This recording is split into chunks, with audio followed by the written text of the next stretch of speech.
I am Sarah with Freedom Healthworks. I'm the Business Development Manager. I am so excited to talk to you guys today and to introduce you to two of our favorite people, Dr. Jim McDonald and Elizabeth McDonald. Thanks for coming, guys. Oh, you're so welcome. Happy to be here. We had a couple people chiming in the chat here, coming from Idaho, Georgia, it looks like, all over. Yeah, that sounds good.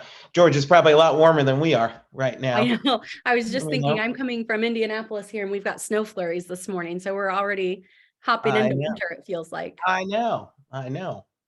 Yeah. Yankee dandruff, I call it. Oh.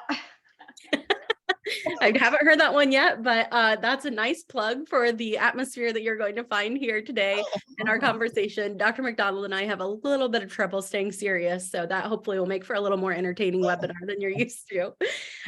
But you guys go ahead and introduce yourselves. You're coming from Kansas City, Missouri. Yeah, I'm Jim McDonald. I'm a med-ped, originally from St. Louis, trained at Creighton and University of Nebraska in Omaha, and then came to Kansas City for med-ped residency.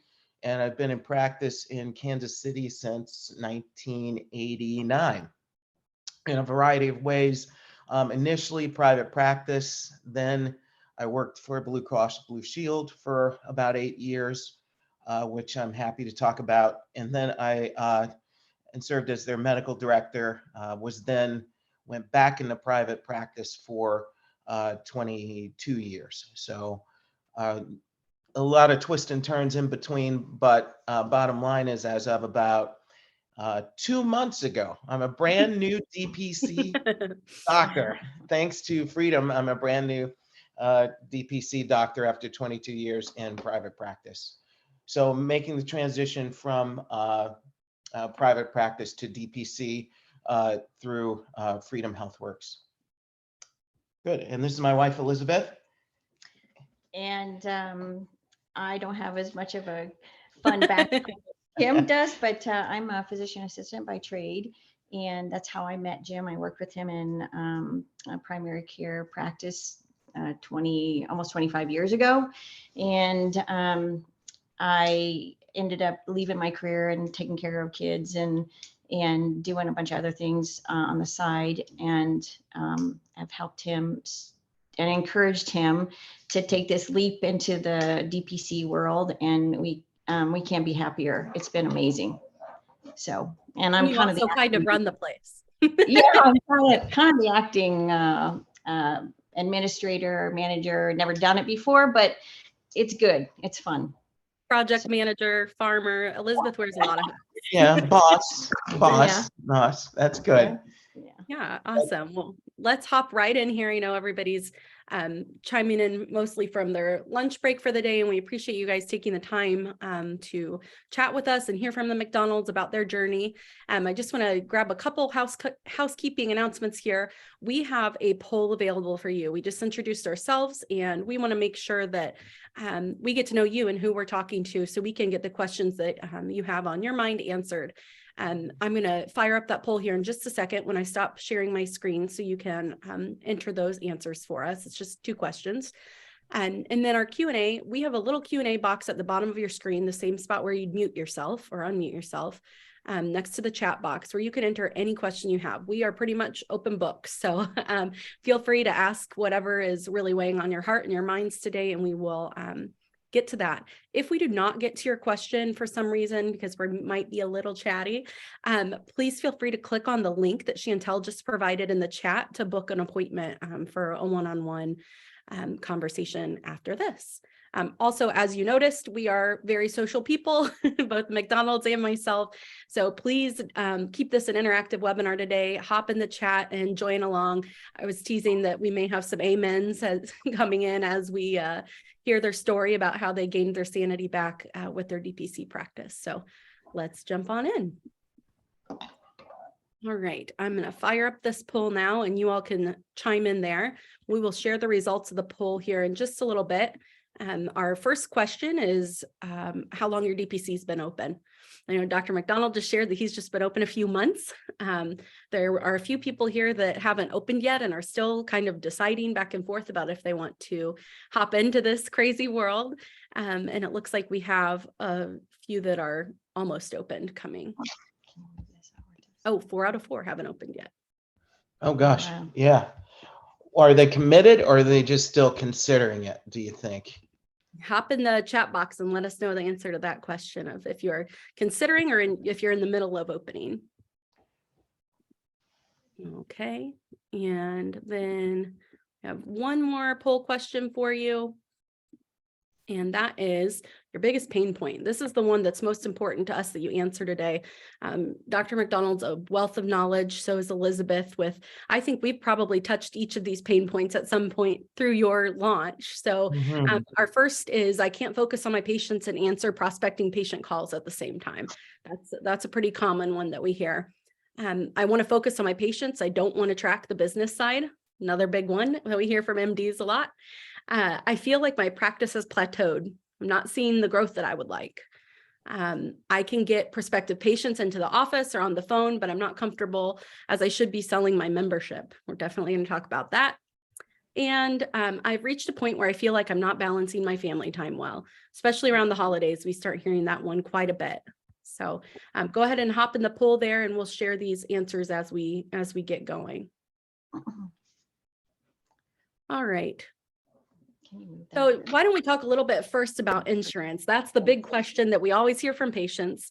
And it's also the big question that we always hear from providers coming into DPC.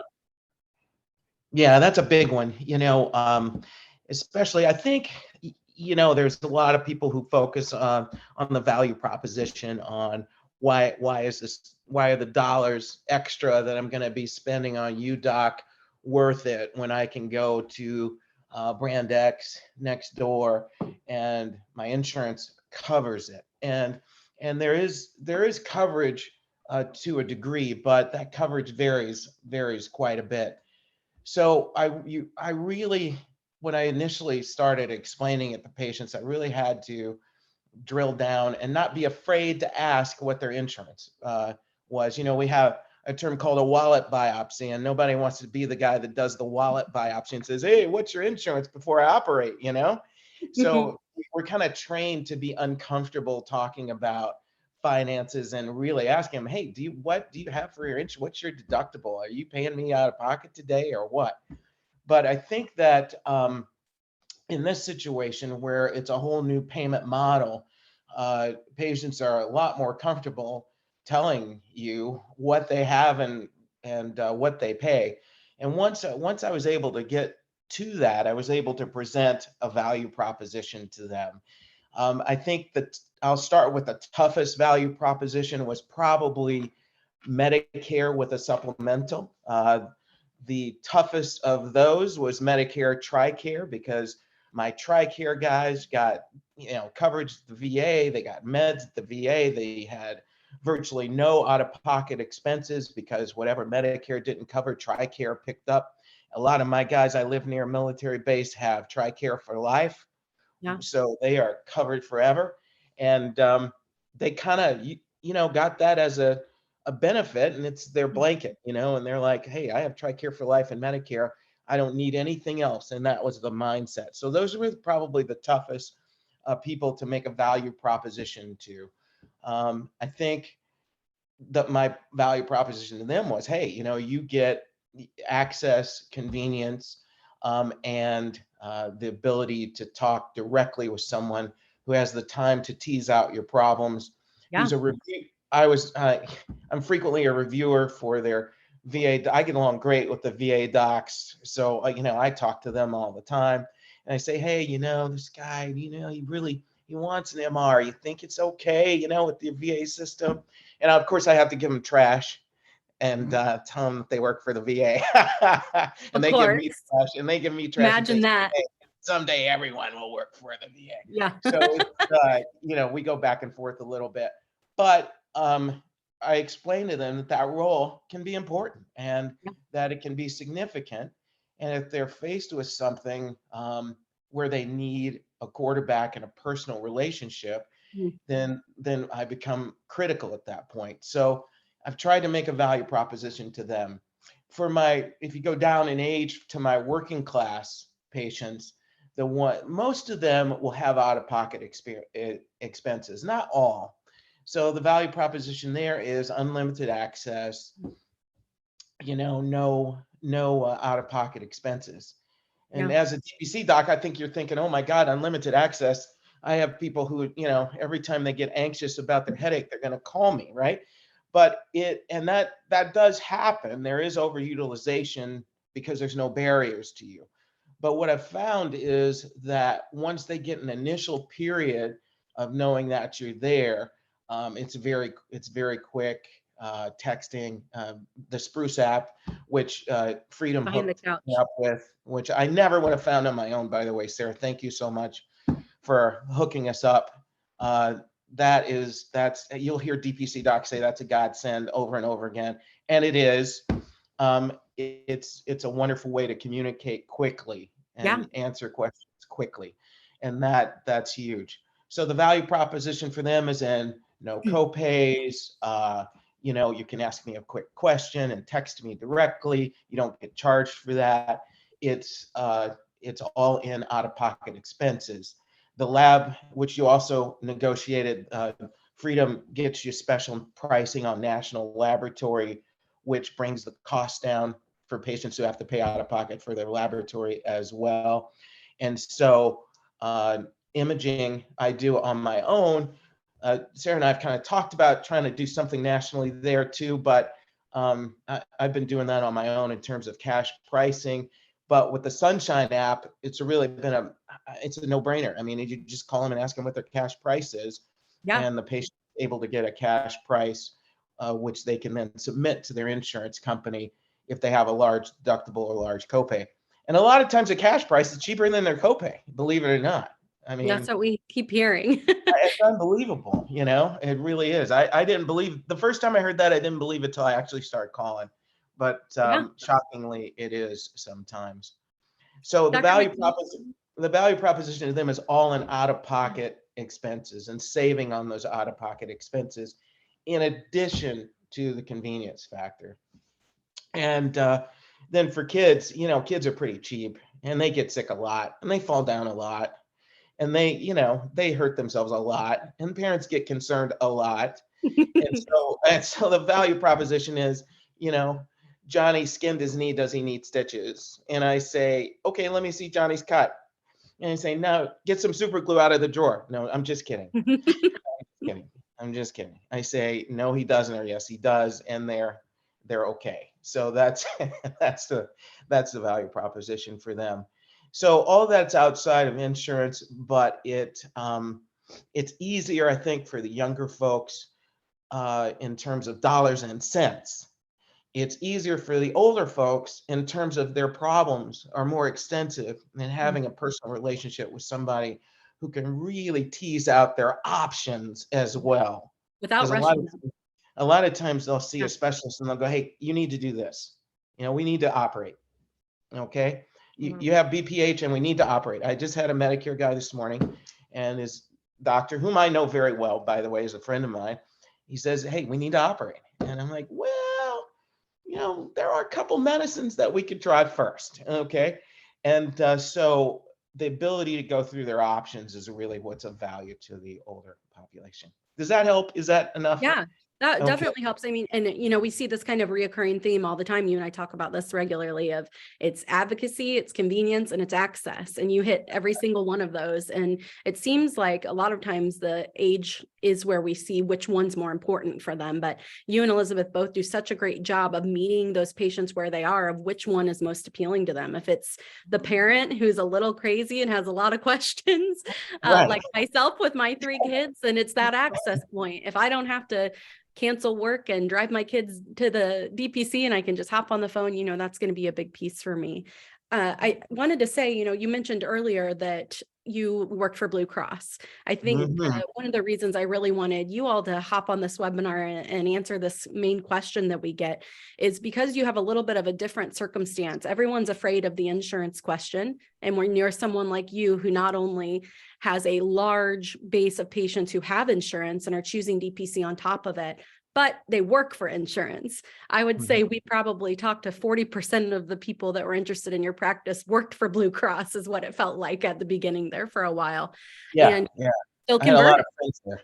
Yeah. Yeah, and yet your conversion rate is one of the highest, for sure. And I think one thing that you do really great is that you don't force people into something. You know, we Right. come back to, it's not about the sales, it's about that relationship and how you can serve them. And I'd love for you to talk a little bit about how you do that, how you show them the Yeah. difference and let them decide.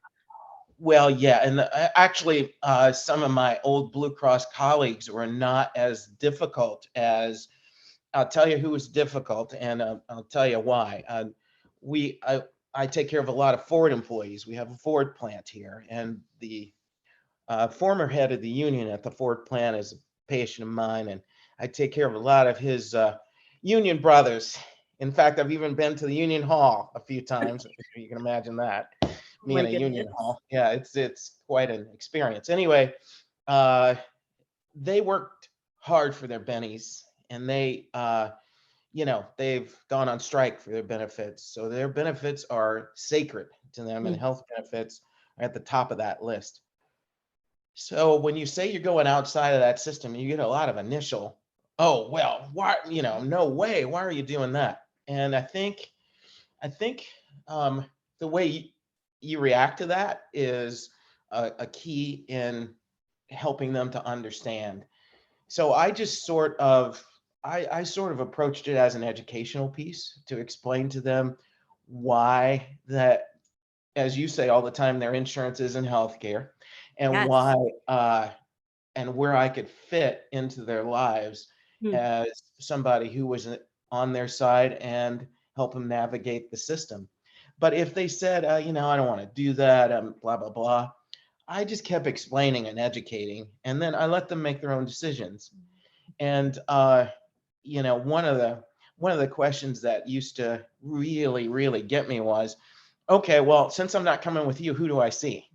Mm. And that one would really get me. But I've converted a few of those people Yeah. because, Or their friends. yeah. And I said, well, gosh, there's a lot of nice docs, and you're welcome to see any. And I tell them who the names are, and then I say, but if you'll come, I want you to promise me, that you'll stop by the office and at least say hello to me, and at Mm. least see me, and at least do me that favor, because you've been a patient for a long time. Hey, I have a coffee bar, come by, have a cup of coffee, and just look, just see what I'm doing, Yeah. and don't, just because the patient relationship ends doesn't mean the whole relationship has to end. Mm. And a lot of them, they'll show up at the front door. Is Mhm. Dr. McDonald here? And you can convert a lot of those guys that way, because you say, hey, Fred, come on in. Yeah, have a seat. Yeah, no, it's a different atmosphere, man. And Yeah. it's I've got a lot of time to spend with you. Have a cup of coffee, and I'll show them around and show them that, hey, it's real, it's tangible, there's value here, Mm. and they convert. And Yeah. if they don't convert, a lot of times they'll tell other people, wow, he's got a nice office, and yeah, he seemed really relaxed. He seemed really happy. And And he that answered the door. he answered the Yeah. door, and that's contagious. There weren't Yeah. 20 people in my waiting room. And so that is very, very contagious to them. And it felt more like family and less like something that they could drop, or go to Yeah. Walmart instead of Kmart. They just didn't feel like they could do that. Couldn't And find it so I anywhere think else. if you can create that feeling that, Mm. okay, well, I'm your brother. If you want to leave me, it's okay, but you're going to miss me at Thanksgiving dinner. If you can create that feeling in them, because it's about feelings and emotions as well. Yeah. And so if you can create that emotion that, hey, you know what? I'm missing something here. I'm Mm. missing out if I don't do this. Mhm. And Freedom actually was very good about that with your emails that you sent out, which I never would have done, by the way. Um, so they send out a series of emails, and it sort of says, hey, if they haven't signed up, it says, are you still thinking about it? Can we answer any questions? I think that's through your enrollment line. Mm. And that gets them reinterested. And what I noticed with some of those emails is some people would then email back. And I got a copy of those emails when they would email back. One guy who heads up a very large company here, on a Sunday, he emailed right back when he got your email.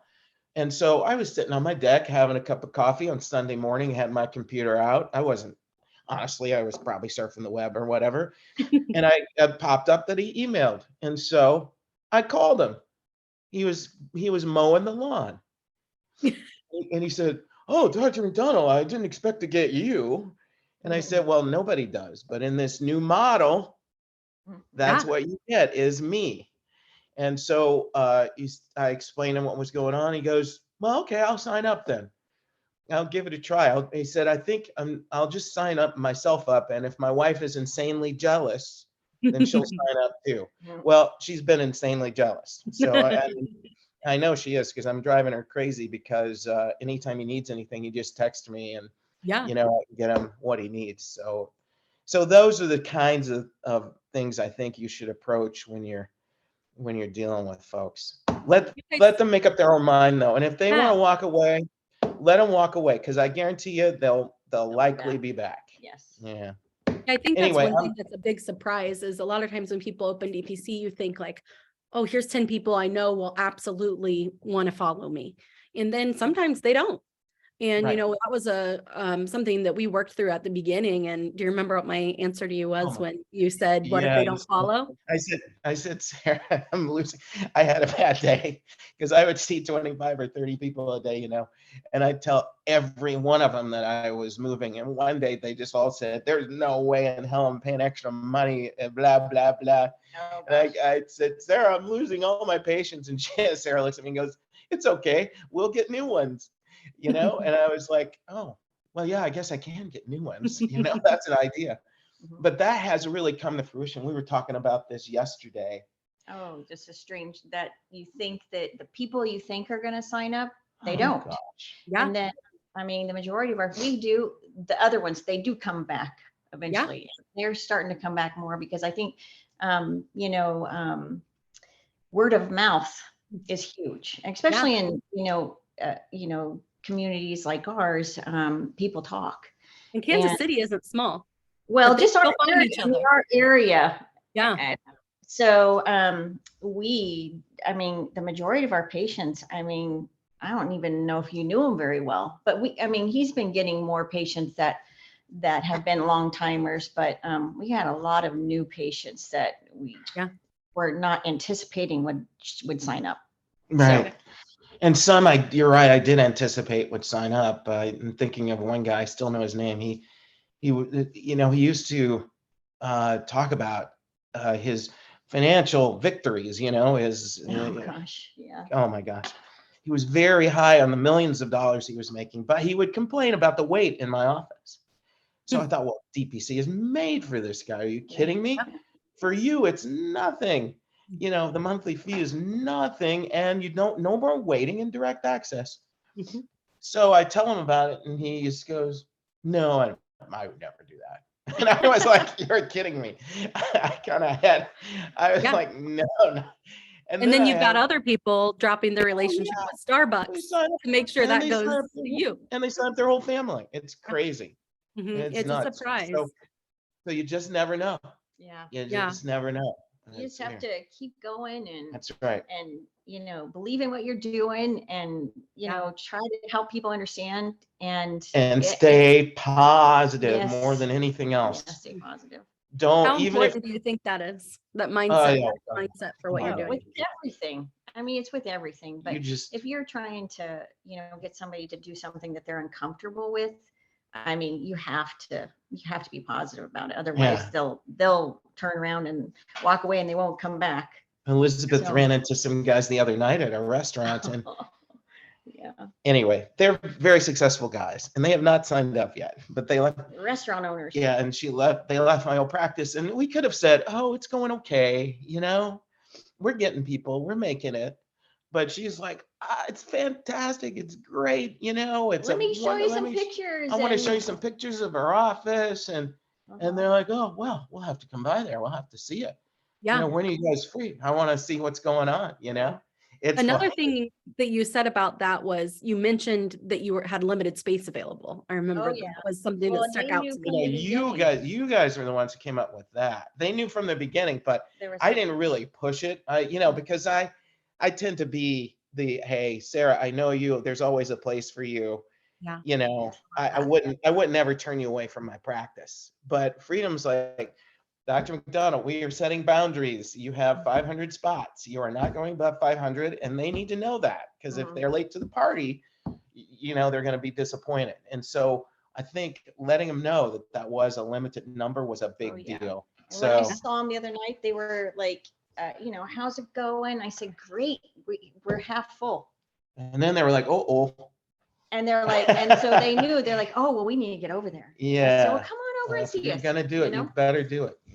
But So Yeah, I love that. I think your quote when we were talking the other day was "Let the skeptics in." I think Right. that's exactly what you said before, and I love that, because it's so often people get this mindset of I've got to be the salesperson once I become an entrepreneur and I own my own place, and rather than that kind of icky feeling salesperson feel, it's Right. all about that service focus. And you guys are never pushing your practice on someone. You're just saying, this is what we'd have. We'd love to be a part of it. We know how it'll affect your life. Come on in and check it out. And I think that is That's right.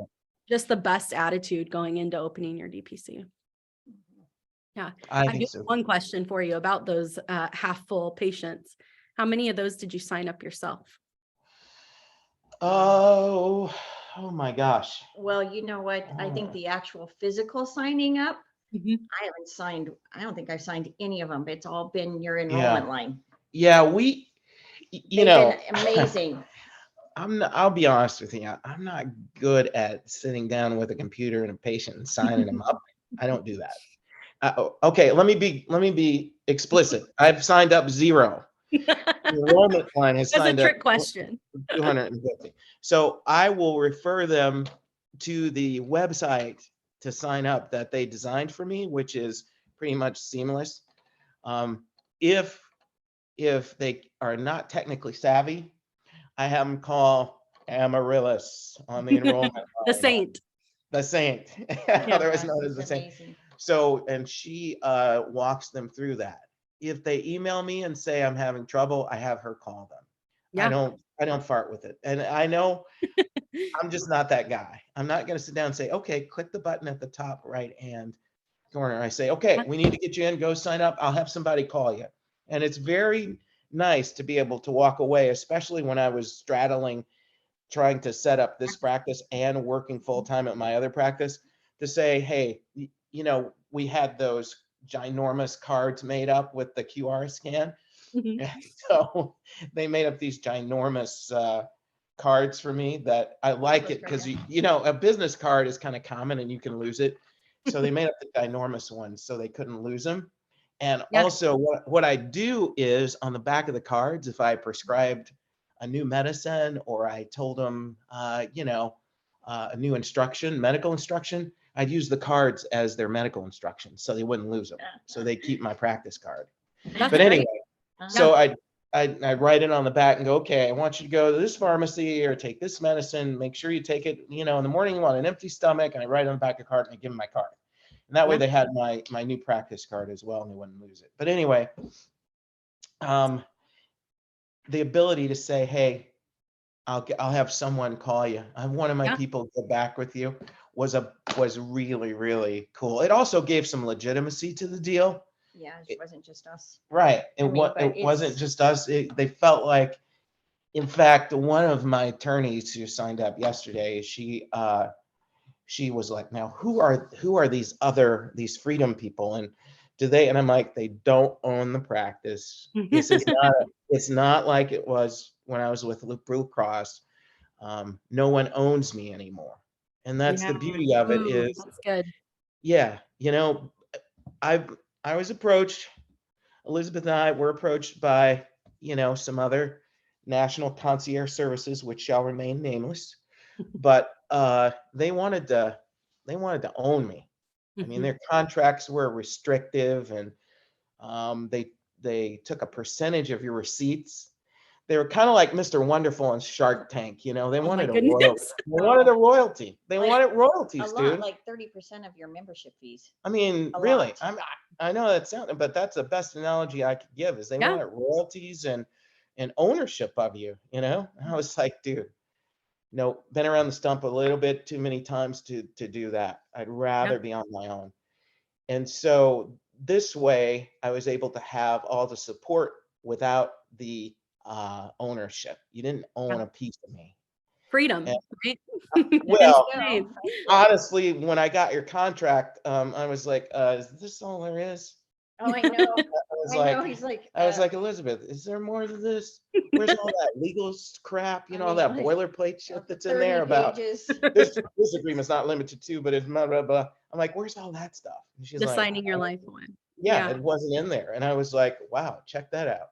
Right. Yeah, That's huge. that- And the yeah. transparency, you know, with you guys has been Mm. amazing. It was just a more, you know, I think as docs, we're naturally skeptical and we're naturally looking for the devil in the details. Yeah. We're trained to look for problems. And man, I was looking for problems from the time I met your colleague in the first conversation. I was looking for problems, as Elizabeth will tell you. Yeah. I was like, I was all like, right. this is too good to be true. Yeah, So I'm what's like, wrong and here? so the first meeting, I was sitting back like this. I go, yep, it probably is. And so, and I've been pleasantly surprised the whole time. But Yeah. that part has been really, really good because I know that, you know, if I ever want a divorce, I can just say, sorry, Sarah, I don't want to see you anymore. You And would never. actually, the guy in Virginia that I talked to, Dr. Malik, what's his name?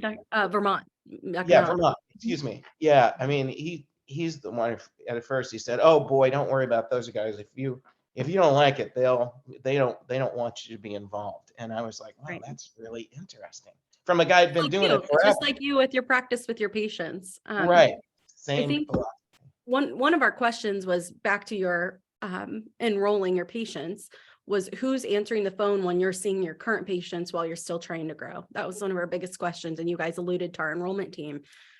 For those of you who are tuning in who aren't familiar with that, what Dr. McDonald's referring to is Amaryllis. We call her Saint Amaryllis because so many of the docs and providers love her.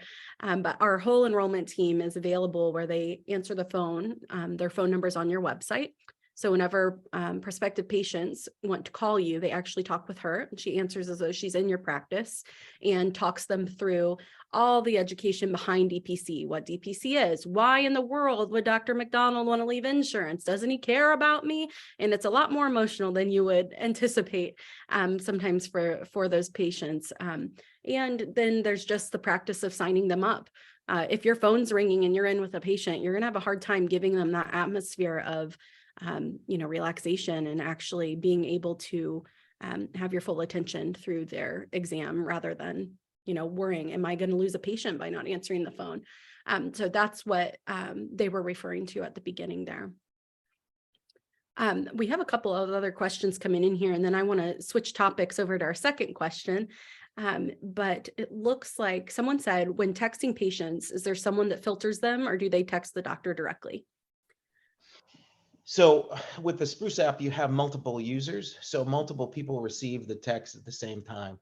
And that can be adjusted by hours. So like I have a medical assistant and I have an administrator.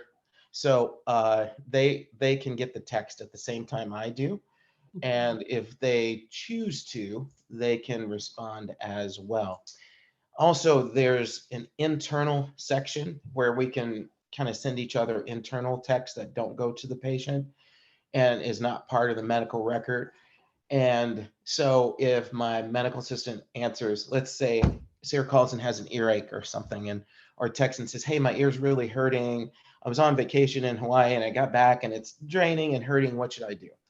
And Sabrina can send me an internal note and say, do you want me to call in an eardrop for her, or how do you want me to approach this? Or you want me to bring her in the office? And then I can send back an internal note that tells her whatever I want to do. So that is one possibility. And then a lot of times, like now, she's answering the phones now and text now for me. and she will your talk to patient. them and say, "Oh, he's on a podcast. Let me get back to you this afternoon, and I'll ask him." So yes, the other thing about Spruce is the ability that the conversations have the ability to be transferred into the medical record verbatim. So exactly, there's no argument about what the patient said, because even when they leave a voicemail, it transcribes the voicemail. Mhm. So if they say, "Dr. McDonald, you're a butthead," it goes in as, "Dr. McDonald, you're a butthead." And that's what goes into the medical record, Yeah. I mean, seriously.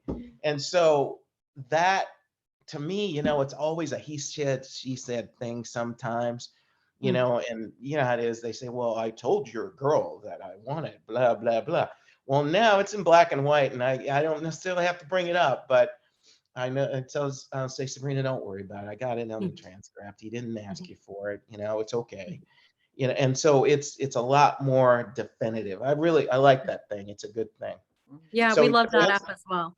that's a Uh, long answer to yes, multiple people can answer phone calls at the same time.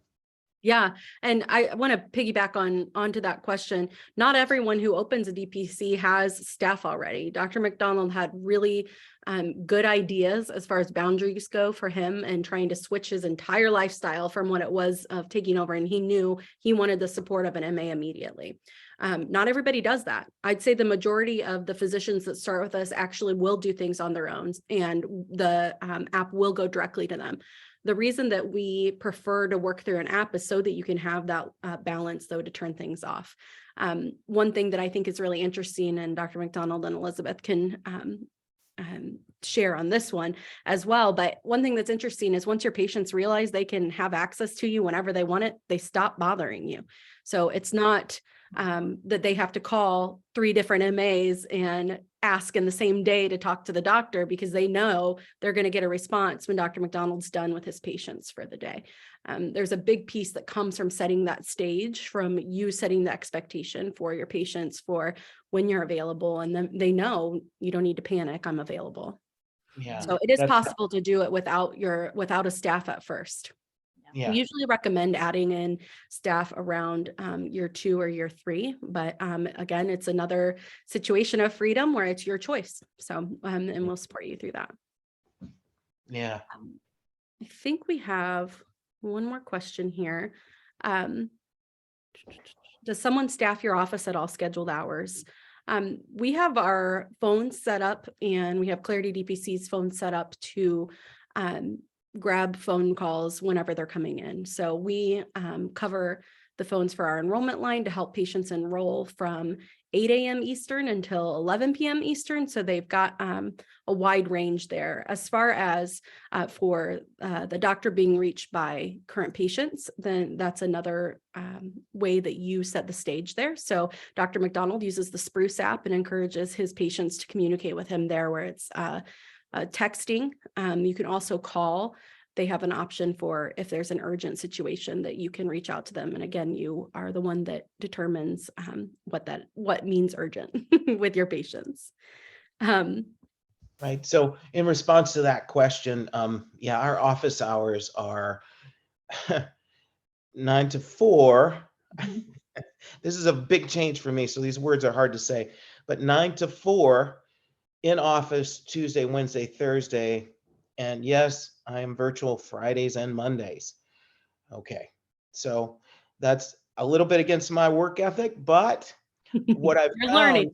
but I'm learning. And what I've found is that when we leverage technology on Mondays, particularly yesterday was a heck of a day. We just, we probably answered 20 phone calls in the morning and took care of 20 problems in the morning. My MA and I did.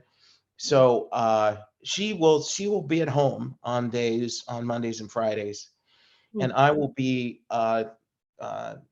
Zoom calling patients, answering their questions, refilling their medications, going over blood pressures, blood sugars, those sorts of things. So most times if it's a hypertensive maintenance thing, my population has been trained to get home blood pressure cuffs and monitor their blood pressure. So they'll call me some blood pressure readings if they're if they're out of control. I've got their chart and their medications. So I make adjustments and I talk to them and we talk about monitoring. Most times, 90% of the time, those are the types of things that we are dealing with. And on Mondays, particularly, there's a lot of that goes on. There are patients who call me on the weekends, and there are patients who test the waters on the weekends, and there are patients who call for non-urgent things on the weekends. And usually I'm with an animal somewhere. And I kind of make it clear that I'm with the horses right now, but what do you got? You know, and most times they can hear noises in the background that would imply that I'm doing some heavy work, you know? And so they kind of get the message that this is my time. And they tend to be very appreciative, very short, and it really cuts down on that sort of activity. So you can leverage a little social pressure there as well without being, you know, explicit and saying, hey, I'm on my horse right now, can't really talk, whatever. And you can say, yeah, sure, you're more important than anything I'm doing. But by the same token, if it's not important, you know, Right. So they kind of get that message. So I've found that to be the case too. Okay. So more often than not, they apologize for calling me before anything else. So, Well, I think that's a perfect segue into the second part of our webinar, which is all about life balance. And I was laughing earlier thinking about getting ready for this call, because when Elizabeth and I were talking about this earlier this week, I said, how do you keep your sanity? And I think first her response was, did anyone say we were sane? But I think the second response was, the real question is, how did we stay married through this? And I think that's a great place to start. I think that's a big concern that people have when they're hopping into DPC, or they've already opened one and they're seeing a lot of patient growth, but they still need to grow more. And they're wondering, you know, where is that? It seems like we see that around patient 30 or 40, that people start realizing, oh gosh, where am I right now? Am I in doctor mode? Am I in dad mode? Am I missing games? Oh gosh, I'm going back to being like, I'm employed by the hospital because I'm having to miss practices. And there's just this point that people hit of something's got to give. And you both have done a great job of, as you've mentioned throughout this webinar, of setting up those boundaries so that you don't get to that spot. Can you talk about that a little bit more, of how you've done that? Go ahead. Let me talk first. From my perspective, I just want to say, when we decided, I mean, we've always been looking to do something else, just because Jim's practice was so hectic. I mean, and it's gotten worse over the years with the changes in insurance and that, but him having to see 30 patients a day and then have to answer like 200 emails and then working 10, 12 hours a day, it was exhausting. Mm-hmm. And, you know, we're not getting any younger. And so, you know, and with COVID and, you know, I mean, having three teenage girls, I mean, we're just kind of at that point where, okay, this opportunity was, it just kind of came along. We met a couple who opened their own DPC practice without Freedom or a consultant group, and thought about having them help us through it. But Jim and I are so busy, we needed more structure and support. So Freedom was perfect fit for us. But so this was like, okay, we need a change. And if we cannot stay where we are, because it was affecting our health. And Jim, I worried so much about him because the stress was really getting to him. And you know what? I mean, we've always had a really strong relationship, but it does affect everybody, even our kids. So we decided to take this leap, and it's been, you know, I don't think it's been horrible. And I think it's all about how you look at it.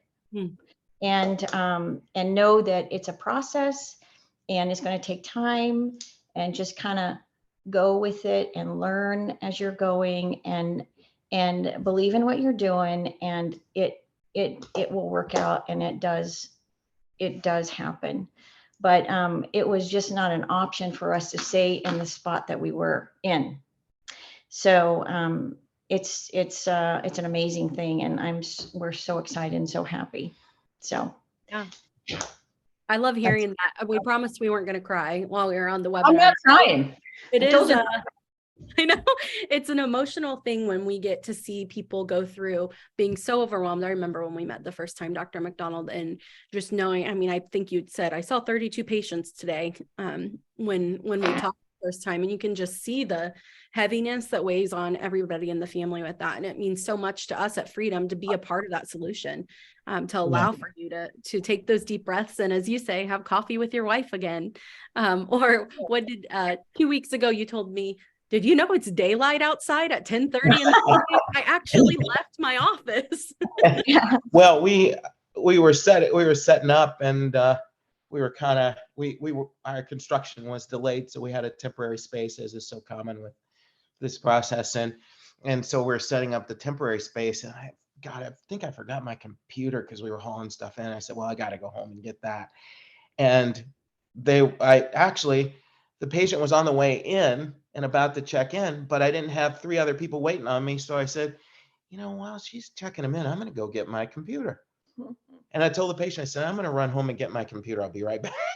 And so I took off, and I was out during the day. I'm never at 10:30 in the morning. I am never out during the day except on Sundays and occasionally on Saturdays. That's it, man. But I was out on a weekday. I was like, wow, check it out. The traffic's really different. There's nothing at 10:30. Every time I'm driving on the weekday, there's a lot. It was just a different experience. The kids were in school, got home, my house was empty. That was weird. I'm never in an empty house. I'm never in an empty house. So it was a surreal experience. But what I would tell people about their free time and sort of missing games, the dad thing, I'm telling you, I do a lot better now than I ever did. I mean, I'm out during the day.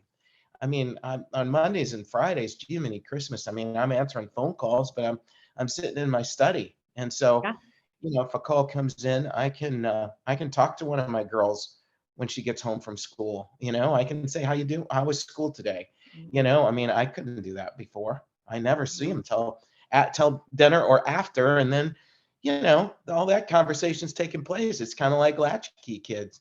Doctors know latchkey kids get into trouble. Why? Because there's nobody home after school to talk. And so, being there at that time, even it's not I don't sit down with them for an hour. Okay, I have teenagers, I know the drill, but just being there and kind of being around and kind of letting them vent a little bit it's a big deal. It's a big deal. So I think that your role is definitely better when you're not in such a forced, structured environment. Yeah. The second thing I'd say to that is, when I was the first few weeks, even, God, I didn't want anybody to go to the ER or urgent care because I wanted to be everything to them, and I wanted to prove that I could, because I'm your DPC doctor, you don't ever have to do that again, right? And I'm very determined. No, you're not going to the emergency room. I don't care if you have chest pain, and then it's like, well, I kind of had to take a deep breath and realize that, what, if they end up in urgent care, it's okay.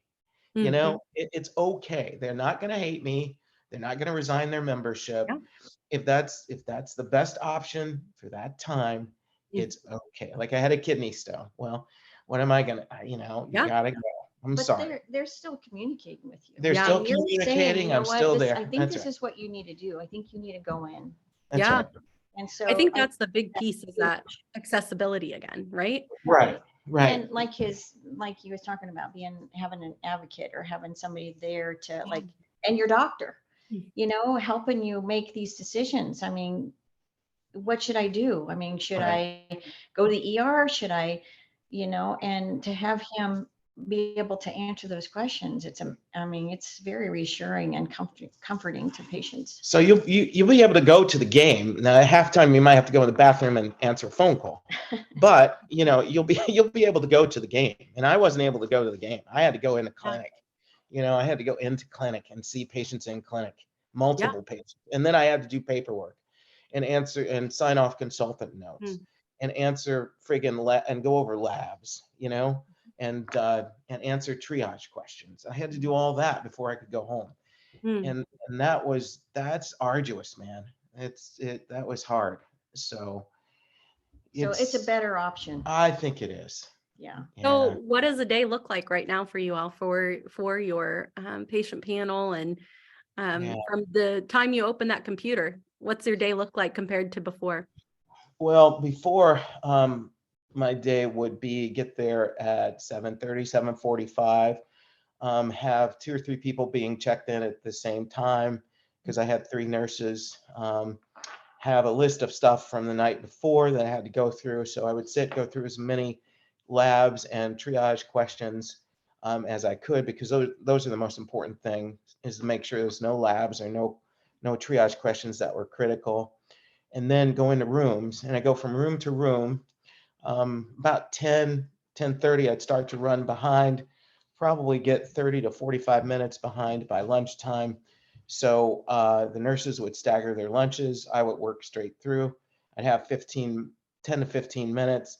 I'd call Elizabeth for 5 of those minutes, and then go back to labs, questions. And then while they were rooming people again for round 2, do the same thing, get done about 5:15, answer questions till 6:30, and then go home. Force himself out the door. Right, force myself out the door. Stay there all night, but 6:30. So now, first patient is at 9:00. They have 1-hour appointments. This morning I got up, I had coffee with her at 7. Had our coffees, jumped in the shot, said goodbye to my daughter going to high school, and gave her a little advice on the day. And then, and then, hopped in the shower, drove to work. She took care of the animals this morning. Got here about 9, met my 2 patients at the door, wonderful Medicare couple I was describing. Met them at the door. They were grinning from ear to ear because my medical assistant and I were waiting for them. Showed them around a little bit because I had an hour for each one of them, so I had 2 hours. Wow. So I showed them around a little bit. My medical assistant took her time, got a detailed history in the chart for me while I answered questions, and answered all my questions. Went in the room, spent 45 minutes with them, answered all of their questions. Actually, they brought up a couple of things that they had never brought up to me before. Took some notes, ordered some lab work, and their pressures were up a little bit, and I had them rechecked before they left. Elizabeth and I said goodbye to them and sat down, had a Nutri-Grain bar, and logged in with you. So that's the truth. That's the way the morning went. I mean, it's not a great day. It's a lot different than 15 people in 3.5, 4 hours. I wanted to say something too about our schedule, and being able to control your schedule is huge. And so to be able to do virtual schedule, it's awesome. So yes, Monday, what happened yesterday, we, Jim got up and he said it was crazy. He was answering a bunch of phone calls, and I was running around doing what I normally do at the house, and then also doing other administrative things that I could do. And, I talked to a couple of patients, and had 2 couples they haven't signed up yet, but they're going to sign up. I know that. So I talked to them, and then one of them said, can we meet you and talk to you today? And he's actually an airline pilot and was getting ready to fly out for a week. And so I said, hey, Jim, do you want to go to the office at 1 and see these guys? And he said, yeah. So we, he did his virtual stuff, and then we packed up and went to the office at 1 and sat with this couple, and it was a great experience. They were so happy, and then they left, and we went back home, and it was just amazing, the freedom. Yeah, one of our daughters came up and was studying and hanging out with us, and it was I don't know, it's different. It's totally different. Yeah, we have a kitchen, so it's like it doesn't feel like work, and I know how that sounds, but it's different than what you're used to doing. Yeah, he works they work all the time, but it's what I think is funny is a lot of times people will compare concierge to DPC, and it's like but this is what medicine should be. This isn't going over and beyond. This is giving you the care you deserve. Right. And me being able to care for you the way that I know I need to care for you as your physician. You can't make a lot of decisions if you don't know the full picture. If you've got a kid coming in with depression and that you've got a new depression diagnosis that you've got to treat in 15 minutes, that's not going to be very helpful to their Oh to their no, life goal, right? I've had two of those since I've been a DPC doc. Mm. Two teens in trouble have called me. One from college, and one in the company of her mother here. And it's a different, it's not that we wouldn't take the time anyway, but it's nice not to have an attorney in the next room who's waiting an extra 30 minutes and has no idea what you've just been through. Right. So it's that was the difficult part. I'd come in and they, kind of be tapping their watch because they have to get back to their office. And you've just been through, what could be a difficult situation. And you have to say, okay, yeah, I'm sorry I'm late, and that was really, really hard. There was none of that this time. So that was good. But that has happened to me twice in the last 2 months. Yeah, How about that? I hear that often. And actually, I've heard from more than one doc that's worked with us that was their last straw when they were on the verge of deciding to open their DPC, was a situation like that where they felt like they were not only not doing what they were called to, but there was no possibility and no change coming ahead. So I hate having those conversations, but I love being a part of the answer to the solution and being able to guide them to see that this isn't too good to be true. This is an option for you. And this is where we hope a lot of docs go in the future. I'm paying attention to the time here. We're getting close to 1 o'clock and we do have a few more questions for you. Is there anything else that you want to say about the work-life balance before I catch you off? I feel like I'm the Oscar person playing the song. Just that it's the flexibility is amazing. It is, I'm not going to say that it never invades your weekend, but Mondays are not Mondays, if that makes sense. Fridays are not Fridays. I mean, Sabrina and I are at home, we can go to lunch together, we can hang out. So they don't have that Sunday night sickness about thinking about going back to work. If they shoot me a text on Saturday morning and say I need my meds refilled, hey, I'm not in clinic. So I'm like, okay, I'm half the time I've got my computer by my side anyway. And sometime when I'm answering emails, I write myself a little note and I refill their meds. It's not. But you have to be careful with that too, because if it's not an urgent thing, you don't want to just expect to be able to call on Saturday and Sunday and get their medication. Or I'll say, hey, I'll refill it on Monday as soon as Sabrina gets there. It's different if they're out of their medicine, but if like a routine refill. So, but it is boundary setting too. But like I said, the boss. She's putting the foot down on those boundaries. Right. It helps to have that. That's for sure. Yeah, it does. Right. We have one question here. I think this question was for me, was talking about language barriers.